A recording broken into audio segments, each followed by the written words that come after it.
जैसे ही मैंने दरवाजा खोला, मेरे पैर जैसे जमीन में गड़ गए। भैया वहाँ खड़ा था, उसकी आंखों में वही जानी पहचानी आग, हाथ में एक छोटा सा बैग। रात के 10 बज चुके थे।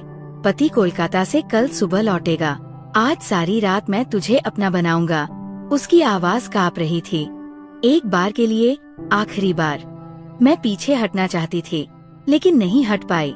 जैसे ही उसके होंठ मेरी गर्दन को छुए, मेरा शरीर कांप उठा। पुरानी सारी यादें जैसे फिर से जीवंत हो उठीं। वही 8 साल की उम्र की लड़की, जिसने भैया के स्पर्श से पहली बार अपने शरीर को जाना था। मैंने फुसफुसाकर कहा, लेकिन मेरी आवाज मुझे मेरी अपनी नहीं लगी। मेरा नाम रिया है, उम्र 32 साल। 4 साल पहले अमित से मेरी शादी हुई। सब कहते हैं कि हमारा सुखी संसार है, लेकिन कोई नहीं जानता कि मैंने ये शादी क्यों की थी। कोई नहीं जानता उस अंधेरे अतीत को, जिससे भागकर मैं दूसरे शहर में बची थी। मैं एक प्राइवेट कंपनी में काम करती हूँ। Human resource. लोगों से बात करना, उनकी समस्याएं सुनना मुझे अच्छा लगता है। शायद इसलिए कि मैं खुद जानती हूँ, जब कोई अपनी बात कहने के लिए किसी को न पाए तो कैसा लगता है। अमित बहुत अच्छा इंसान है, मुझ पर जरा भी शक नहीं करता, आंख बंद करके भरोसा करता है। शायद इसलिए मैंने उससे शादी की थी। उसके सामने मुझे सुरक्षित महसूस होता था। लेकिन सुरक्षा और प्यार, क्या ये दोनों एक ही चीज है? हमारा छोटा सा फ्लैट दुर्गापुर शहर के एक शांत इलाके में है। सुबह उठती हूँ, चाय बनाती हूँ, अमित का टिफिन पैक करती हूँ, शाम को लौटकर खाना बनाती हूँ, रात को टीवी देखते हैं। दिन ऐसे ही गुजर रहे थे, एक रस लेकिन सुरक्षित। लेकिन मन के भीतर एक भूख थी, एक प्यास, जो अमित के प्यार से नहीं मिटती थी, जो उसके नरम स्पर्श, उसके सभ्य चुंबनों से नहीं मिटती थी। मैं जानती थी इस भूख का नाम क्या है, लेकिन मानना नहीं चाहती थी। उस दिन गुरुवार था। ऑफिस से घर 7 बजे लौटी। बैग सोफे पर रखकर फ्रिज से पानी पी रही थी। तभी फोन बजा। रिया। उस आवाज को सुनते ही मेरा हाथ कांप उठा। ग्लास फर्श पर गिर गया, कांच के टुकड़े बिखर गए। भैया, मैंने फुसफुसाकर कहा, इतने सालों बाद कैसी है? उसकी आवाज में वही पुरानी मधुरता थी, जो कभी मुझे पागल कर देती थी। मैं ठीक हूँ, मेरी आवाज सूख गई थी। शादी कर ली, सुना है। पति कैसा है? बहुत बहुत अच्छा, मैंने कहा। लेकिन मेरा मन कहीं और था, उस 8 साल की रिया के पास, जो भैया के लिए पागल हो गई थी। तू तो जानती है, मैं तुझे कभी छोड़ नहीं सकता। उसकी आवाज धीरे धीरे गहरी होती जा रही थी। मैंने फोन काट दिया। हाथ कांप रहे थे। कांच के टुकड़े समेटते वक्त मेरी आंखों में पानी आ गया। क्यों अब भी उसकी आवाज इस तरह असर करती है? उस रात जब अमित घर लौटा, मैंने सामान्य रहने की कोशिश की, लेकिन रात को बिस्तर पर लेटकर, जब अमित गहरी नींद में था, मैं छत की ओर ताकती रही। भैया की बातें बार बार कानों में गूंज रही थी। अगले दिन से मैसेज की बाढ़ शुरू हो गई। दिन में कम से कम 10 बार, रात में और ज्यादा। तू जानती है मैं तेरे लिए कैसा था। तुझ पर चेहरा रखने की बात याद है? उस बरसात की रात, छत पर। आज भी तेरे बारे में सोचकर रात को नींद नहीं आती। मैं मैसेज पढ़ती, फिर डिलीट कर देती, लेकिन डिलीट करने से मन से वो मिटते नहीं थे। हर शब्द, हर वाक्य जैसे मेरे शरीर में आग लगा देता। एक दिन ऑफिस में बैठी थी, तभी भैया का एक ईमेल आया। सब्जेक्ट लाइन में बस लिखा था, तेरे लिए। ईमेल खोला तो हमारी पुरानी तस्वीर थी। 8 साल की उम्र की रिया भैया की गोद में बैठकर हंस रही थी। मुझे वो दिन याद आ गया। हमारे घर में कोई नहीं था। भैया मुझसे मिलने आया था। तब हम चोरी छिपे मिलते थे। तस्वीर देखकर मेरी आंखों में पानी आ गया। वो मासूम हंसी, वो चमकती आंखें, कहाँ खो गई? उस शाम घर लौटकर मैंने अमित से कहा कि मेरा सिर दर्द कर रहा है, आज खाना नहीं बना पाऊंगी। अमित ने चिंतित होकर कहा, कोई बात नहीं, मैं बाहर से खा लूंगा, तुम आराम करो। वो वैसे ही अच्छा है, कभी सवाल नहीं करता, कभी शिकायत नहीं करता, लेकिन उसकी यही अच्छाई मेरे मन में और ज्यादा अपराध बोध लाती थी। रात को अकेले लेटी थी। अमित अभी तक नहीं लौटा था। फोन बजा। मैं जानती थी कौन है। हेलो, तूने तस्वीर देखी? भैया की आवाज में एक उत्तेजना थी। हाँ देखी, मेरी आवाज कांप रही थी। उस दिन की याद है? तेरे बालों में हाथ फेरा था, तूने कहा था तुझे अच्छा लग रहा है। भैया प्लीज, मैंने गिड़गिड़ाकर कहा, मेरी शादी हो चुकी है, मैं अब दूसरी जिंदगी में हूँ। लेकिन तेरा शरीर, तेरा मन, वो भी क्या दूसरी जिंदगी में है? उसकी आवाज में एक जोर था। मैं कुछ बोल नहीं पाई, क्योंकि वो सच बोल रहा था। मेरा शरीर, मेरा मन, सब जैसे अब भी उस 8 साल की उम्र में अटका हुआ था। तू जानती है, मैंने कभी शादी नहीं की, नहीं कर सका, क्योंकि तेरे जैसा कोई और नहीं मिला। मेरी आँखों से आंसू बहने लगे। ये बातें मैं सुनना नहीं चाहती थी, लेकिन सुन ली। हमारा रिश्ता गलत था, मैंने कष्ट से कहा। गलत? क्यों गलत? हम तो एक दूसरे से प्यार करते थे। तुम मेरे भाई के सबसे अच्छे दोस्त थे, मुझसे 15 साल बड़े।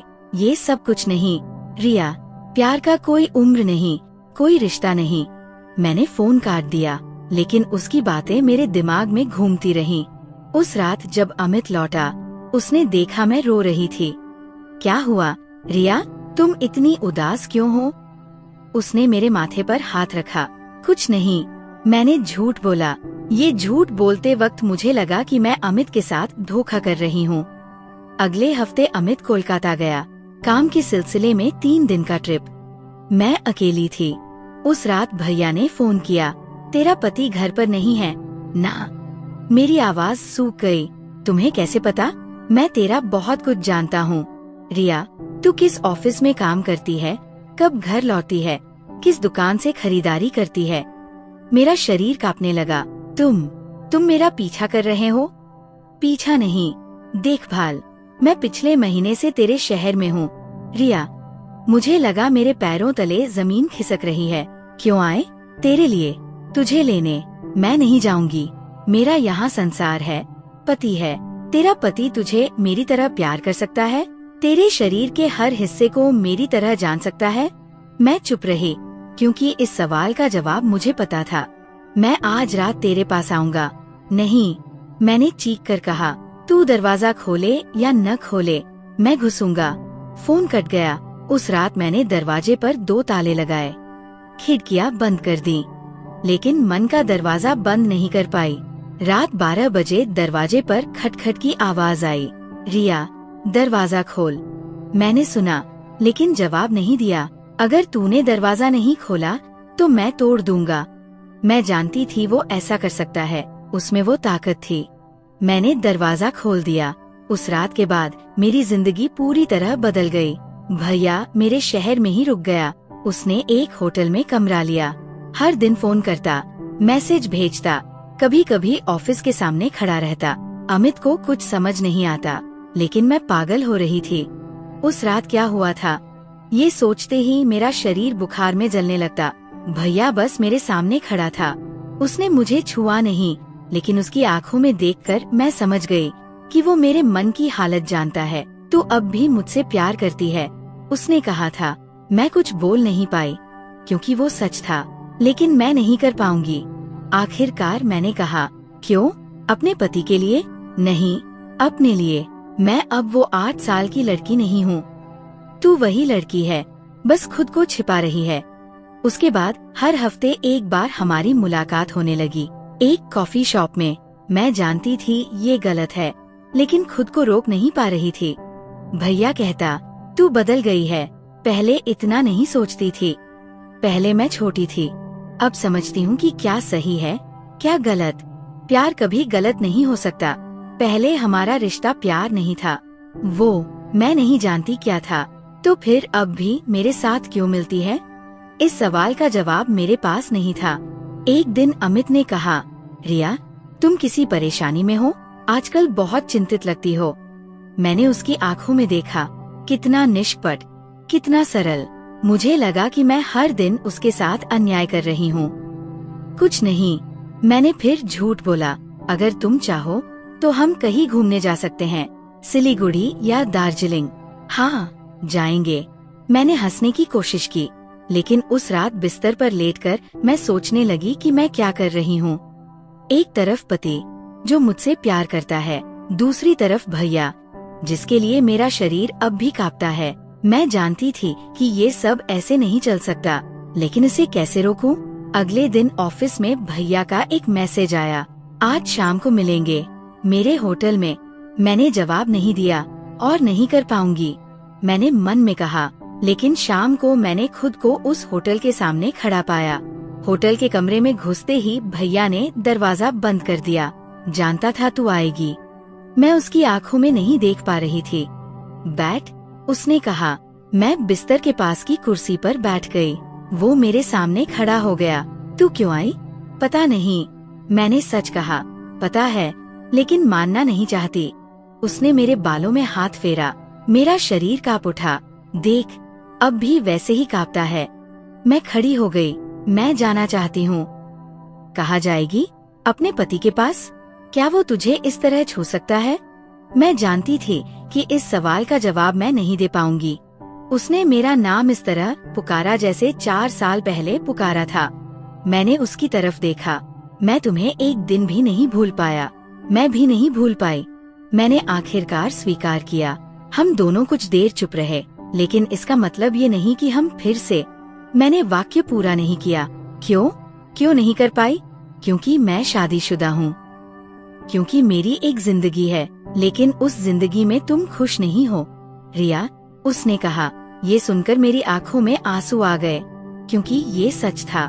उस दिन के बाद मैंने भैया से मुलाकात नहीं की, ना उनके फोन उठाए, ना मैसेज का जवाब दिया। लेकिन अमित के साथ भी मैं सामान्य नहीं रह पा रही थी। जब वो मुझे छूता, मुझे भैया याद आता।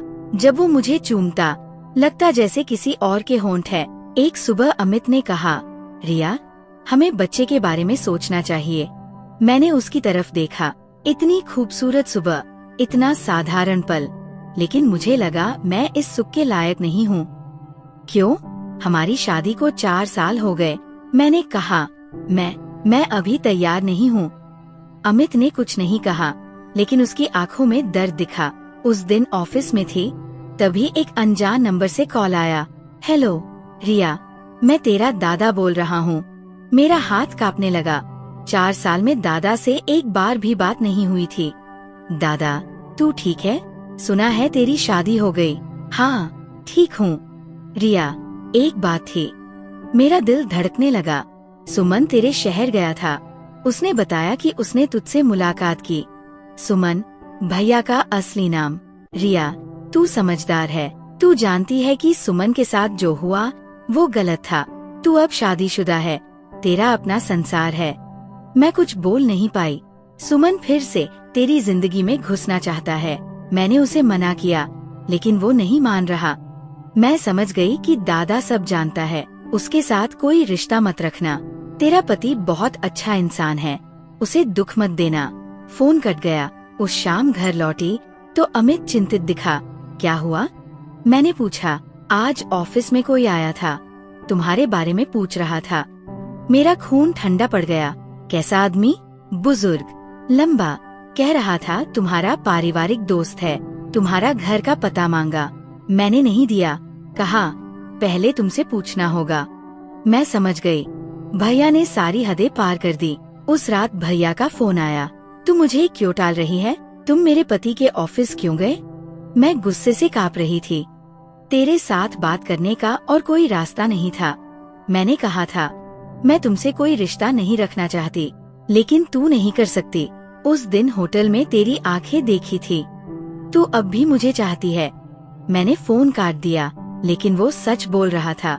मैं नहीं कर पा रही थी। और फिर वो रात आई। अमित कोलकाता में था, मैं अकेली थी। दरवाजे पर खटखटाहट हुई। मैं जानती थी कौन है। इस बार भागने का रास्ता नहीं था। दरवाजा खोला। भैया अंदर घुस आए। उनकी आंखों में वही आग थी, हाथ में एक छोटा बैग। आज पूरी रात तुझे मेरा बनाकर रखूंगा, एक बार के लिए, आखिरी बार। मैं हटी नहीं, लेकिन जैसे ही उनके होंठ मेरी गर्दन पर लगे, मेरा शरीर कांप उठा। 4 साल पहले का वो एहसास लौट आया। तू जानती है, तू मुझसे भाग नहीं सकती, उसने फुसफुसाया। मैंने उसके सीने पर हाथ रखकर धक्का देने की कोशिश की, लेकिन मेरे हाथ जैसे जम गए। मैं नहीं कर सकती, मैंने रोते हुए कहा। क्यों नहीं कर सकती? तू तो मुझसे प्यार करती है। हाँ, प्यार करती हूँ, लेकिन ये गलत है। क्या गलत? हमारा प्यार या तेरी ये शादी? मैं जवाब नहीं दे पाई। उसने मेरा चेहरा अपने हाथों में लिया। रिया, एक बार, बस एक बार, फिर मैं तेरी जिंदगी से चला जाऊंगा। मैंने उसकी आंखों में देखा, उनमें 4 साल का दर्द, 4 साल की तड़प दिखी। तू सचमुच चला जाएगा? मैंने पूछा। हाँ, मैं जानती थी ये मेरी जिंदगी की सबसे बड़ी गलती होगी, लेकिन मैं और नहीं सह पा रही थी। मेरा शरीर, मेरा मन, सब जैसे उसके लिए रो रहा था। मैंने उसके सीने में मुंह छिपा लिया। अगले दिन सुबह नींद टूटी, सूरज की रोशनी, बिस्तर पर मैं अकेली थी। भैया जा चुका था। मैं उठकर बैठ गई। सब कुछ साफ याद है। मैंने क्या किया? टेबल पर एक चिट्ठी थी। रिया, जैसा तू चाहती थी, मैं जा रहा हूँ। फिर कभी तेरी जिंदगी में नहीं लौटूंगा, लेकिन ये जान ले, इस जिंदगी में तुझसे ज्यादा किसी को इस तरह प्यार नहीं कर पाऊंगा। तेरा पति बहुत अच्छा इंसान है, उसे खुश रखना। सुमन। मैंने चिट्ठी फाड़ दी। फिर बाथरूम गई। आईने में खुद को देखा, गर्दन और कंधे पर कुछ निशान। मैं जानती थी ये कुछ दिनों में मिट जाएंगे, लेकिन मन के निशान? मैं शॉवर के नीचे खड़ी होकर रोने लगी। शाम को अमित लौटा। 3 दिन कैसे कटे? उसने पूछा। अच्छे, मैंने झूठ बोला। उसने मुझे गले लगाया। मैंने तुम्हें बहुत मिस किया। मैं उसकी आंखों में नहीं देख पाई। उस रात बिस्तर पर लेटे हुए अमित ने कहा, रिया, तुम कुछ अननीसी लग रही हो। कुछ नहीं, मैंने फिर झूठ बोला। तुम चाहो तो डॉक्टर को दिखा सकते हैं। नहीं, जरूरत नहीं। अमित ने मेरे माथे पर चूम कर कहा, मैं तुमसे बहुत प्यार करता हूँ। ये सुनकर लगा जैसे मेरे सीने में चाकू घुस गया। 2 हफ्ते बाद मुझे पता चला मैं गर्भवती हूँ। डॉक्टर ने कहा लगभग 3 हफ्ते का होगा। मैंने हिसाब लगाया। 3 हफ्ते पहले वो रात घर लौटकर बाथरूम में जाकर उल्टी कर दी। सिर्फ शारीरिक कारण से नहीं, मानसिक कारण से भी। ये बच्चा किसका है, अमित का या भैया का? मुझे नहीं पता था, और यही मेरी जिंदगी की सबसे बड़ी सजा थी। शाम को अमित ने मुझे रोते देखा। क्या हुआ रिया? मैं गर्भवती हूँ, मैंने मुश्किल से कहा।